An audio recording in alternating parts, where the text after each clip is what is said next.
2026 में बैंकिंग में 3 बड़े बदलाव है जो आपकी जेब पर असर डालेंगे। पहला है डिजिटल सिक्योरिटी। 1 अप्रैल 2026 से आरबीआई ने नए नियम के अनुसार अब सिर्फ ओटीपी से काम नहीं चलेगा।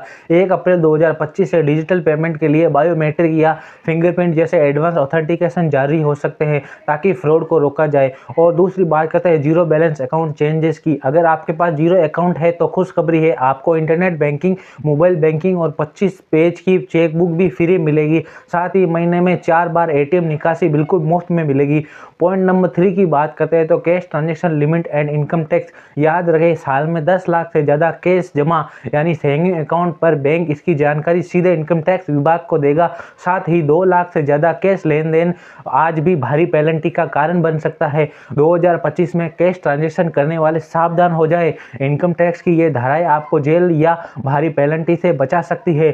Section 269 ST receipt limit. Income tax की धारा 269 ST के तहत आप एक दिन में किसी भी व्यक्ति से 2 लाख या उससे अधिक का कैश नहीं ले सकते हैं। अगर आपने ऐसा किया है तो जितनी रकम आपने उनसे कैश में ली है उतनी ही रकम 100% पेनल्टी देनी पड़ सकती है आपको। सेक्शन 194N के तहत कैश विड्रॉल TDS। अगर आप बैंक से एक साल में 1 करोड़ से ज़्यादा का कैश निकालते हैं तो सेक्शन 194N के तहत 2% TDS आपका कटेगा। और ध्यान दें, अगर आपने पिछले 3 साल में ITR फाइल नहीं किया है तो ये लिमिट सिर्फ 20 लाख रुपए है। अगर उससे ऊपर है तो 2% से 5% तक का TDS कर सकता है। Section 296 SS and 269T loan. किसी भी से उधार लोन लेते समय या वापस करते समय याद रखें 20,000 से ज़्यादा कैश लेन देन करना गैर कानूनी होगा। इसके लिए 100% पेनल्टी का प्रावधान है। हमेशा चेक या ऑनलाइन ट्रांसफ़र ही चुनें। क्या आपने अपना ITR फाइल किया है? क्योंकि ITR ना भरने वालों के लिए कैश निकासी पर भारी TDS कटेगा।